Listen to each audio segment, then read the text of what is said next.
Today, I'm off to Harley Street to find out about a new method of permanent fat removal. Now, this is called AirSculpt. It's from Elite Body Sculpture, and this is more than a tweakment because this is fat removal using a new technology, and I'm told that this procedure is gentle and that it has quick recovery times. The man who invented this procedure, this is Dr Aaron Rollins. He's an American cosmetic surgeon, and he's here in the UK today. So come along with me, we'll meet Dr Rollins, find out how AirSculpt works and also the sort of results that the procedure can achieve. So Dr Rollins, what is AirSculpt and what makes it so different to the kinds of fat removal we've seen before? Well, AirSculpt is the next generation of body contouring, and I strongly believe that AirSculpt is absolutely by far the best way you can remove unwanted fat. Okay, so what makes it so different? What makes it so good? What's great about AirSculpt is it removes your fat cell by cell in an automated fashion and tightens your skin at the same time. It's done through a 2mm hole, which is the size of your average freckle, while you're awake. You've invented this device. How does it actually work? What we're doing here, imagine your fat as an Oreo cookie. So we have a top cookie, the creamy center, and the bottom cookie. We're going into the creamy center of your Oreo cookie. We're drilling a hole like this, and then removing little bits of frosting, one at a time. Your average fat cell's only as big as a cookie crumb. You can actually see it with the naked eye. And each hole in the tube, the AirSculpt tube, is the size of one cell. And we just take thousands and thousands a minute. And by drilling instead of scraping, we're leaving all the important structures intact. Lymphatics, blood vessels, nerves, all the little threads that attach your skin to your underlying muscle, we go between those with this drilling motion. Otherwise, we're basically taking a weed whacker and just destroying everything. We can take the exact same amount of fat as any other modality, which in the UK is 5 liters at one time. Okay, so taking fat cell by cell, that sounds like it might be a rather slow process. It's not slow at all. It's actually faster, which is great for the patient. It's easier for the doctor too. So because it's automated, the doctor just points it wherever he wants to sculpt the body and can focus on the artistry. Yeah. We're plucking individual fat cells like berries off a bush, leaving all of the precious structures that kind of Velcro our skin from the skin to the muscle. We want to leave that alone. How does it work that people are awake? First of all, you get a better result because you're awake. Patients don't like to lose control, right? Just psychologically, they're nervous, they're not sick. Why should anyone be put to sleep? This helps the patient feel part of the whole process, doesn't it? It's so important, yeah. So can you talk a bit about this fat transfer? Because you're taking the fat so carefully, you can then transfer it straight away to another part of the body. And where could you transfer it to? I mean, technically anywhere in the body where you would want the extra volume. Why not just use the fat you have, which is rich in stem cells too? But we do face, we do the breasts, obviously, we do the hands. It's amazing what you can do with hands. I mean, in 10 minutes you can make a hand look, 30 years younger. It's incredible. So people can come in and have that done as a kind of continuous procedure, the fat removal and then the fat transfer? Yeah, it's all done at the same time. Yeah. First we remove the fat and make the waist as small as it wants to be, and then we take that same fat and put as much of it as appropriate into that area. Okay. Now, who makes a good patient for AirSculpt? Well, a patient must have fat, sure. First of all. A lot of patients who thought they needed a tummy tuck are actually great AirSculpt patients because we tighten the skin so significantly. Okay, and how are you tightening the skin at the same time? AirSculpt tightens the skin. Let me teach you why. The AirSculpt that's removing the fat cell by cell, which is actually, like you said, very good for fat transfer because we're not killing the fat cells. The tube that's removing the fat is moving so fast that it creates friction under the skin. And just like if you were to rub 2 sticks together to make a fire, friction equals heat. So we all know there's so many different modalities that use heat to tighten skin. Well, we're using the heat from friction. And that's part of our secret sauce. Right, so you get the shrinkage of volume from the fat removal, you get the tightening of the skin, and that'll give you a lovely result. You haven't got to go for subsequent skin tightening. Exactly.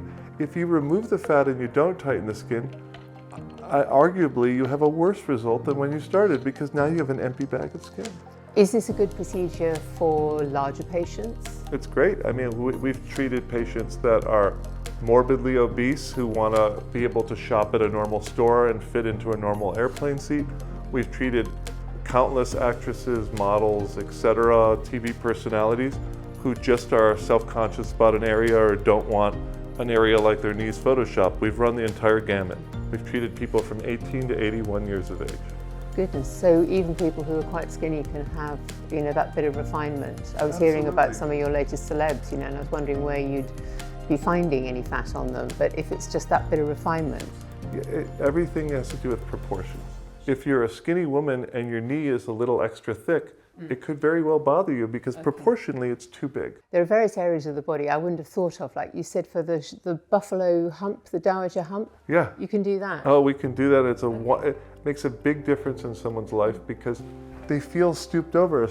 They feel like they have a posture problem when really it's a hormonal fat pocket that in 10 minutes could be removed. Now tell me about the chin. Is that a quick and easy thing to do? Very quick and easy. It's about 20 minutes and it's life-changing. And what about the ankles? Can you get down that far? I had a feeling you were going to ask me that. We do ankles all the time. Yeah. It's also a very satisfying area to do because women's ankles are typically exposed. Okay, right? Yes. And you love your shoes, you invest in your shoes, and then if you're uncomfortable in your ankles, you know, no one wants cankles. So basically, if you can pinch it, you can fix it. We have a trademark on that, and it's true. If you can pinch it, we can take it. Now, the aftercare, you need to wear a compression garment for a couple of weeks? 2 weeks. I've designed it to be as comfortable as possible. It shouldn't be perceptible under your clothes. It's typically black, so we encourage patients to wear black. And yeah, it's 2 weeks. Yeah. For the chin, it's only 48 hours. And what's the follow-up? Do people come back after a week or two to check how it's going? Yeah, we have patients come back within the first week, typically in about 48 hours, and then they come back at 3 months for their post-op picture. Okay, lovely. But during that 3 months, is there a kind of gradual settling down? Or? Yeah, you get smaller and smaller every week. Okay, so you see the result at first, but is there then a certain amount of swelling that needs to reduce? In the body, you can't have an empty space. We create an empty space. When you have an empty space in the body, it fills up with water. Okay. That's called swelling. Yes. So you have no swelling at first, then when you take off the garment for the first time, some swelling goes in there, and then over, I don't know, about a month period, that swelling is absorbed by your body and you don't have it anymore, and over time your skin shrinks more and more. Sure, and then you see the finished result. That's why I like to say 3 months. A lot of patients it's 6 weeks. Is it worth asking about the way you do the injections of the anesthetic? What we're doing is we're using a very, very dilute saline solution and bathing the fat cells in that, and there is something called lidocaine. Yeah. And lidocaine is a numbing agent that's very similar to what's used at the dentist. And this very dilute solution is bathing the whole area through that 2 millimeter hole. And that helps prevent bruising because it actually makes your blood vessels constrict. And you can walk and get around and everything is normal. It's not that you can, you must. You must. Yeah, so those are my important instructions, is it's gonna help you heal faster, you're gonna feel better, is actually to get right back to it. At least here, we've done almost 40,000 patients in the US. So the doctors, when we started training them in the UK, were really gobsmacked by the whole thing. They didn't think any of this was possible. It was so contrary to everything they'd learned before. And so tell me about the kind of results you get. You know, I've seen some of them, we'll put some of them up on the video. You can take, did you say up to 5 litres at one go of fat? So if people have a great deal of fat they want to shift, do they come back after a few months? Not after a few months, they can come back as soon as 48 hours. Wow. So okay. That's called a staged procedure. Mm-hmm. Let's say someone wants basically their whole body done. Well, we would do them in between 2 and 3 days. So they'd come and get their abdomen done first. Next week or 2 or 3 days later, they would get their back, arms, and chin done. And then a third day, they'd get their legs done. And is this also the kind of procedure where people come in for the one thing that bothers them most, and then when they see the results, they think, actually, there's another thing? I like to say, when you remodel the kitchen, you end up remodeling the bath. Okay, yes. Men like this procedure too, I presume. We do quite a few men. About 30% of our patients are men. Okay. Men seem to gravitate towards getting their chin done because it's exposed every day, all day. Their chest and their abdomen. Those are the most common areas for men to get. And what about the love handles? Whenever we do the abdomen, we do the love handles too, or else it's not congruent. Okay, so you'll go the whole way around. Always, always. It's the only right way to do it. It's all attached. It's called a cosmetic unit. Yeah. So do people need a bit of education when they come in to say, Doc, I want this done, and you have to say, if we're going to do this, we need to look at that to make it congruent? It's part of our philosophy. We either do it right or we don't do it at all. So there is some education involved. A lot of people say, I just want my lower abdomen done. And I explain, if we do that, then your upper abdomen is going to look bigger and you're going to have a shelf. And you don't want that. Sure. And we say no as much as we say yes. Yeah. And we're not going to treat a patient where we don't feel like we can get a quality result. And that's why we have the largest before and after gallery in the world. Is that so? As far as we have about 250,000 before and after pictures. Your typical surgeon has like 3 to 5. Yeah. We're really, really excited about our patients' results, and so are they. So that was an introduction to AirSculpt from Elite Body Sculpture.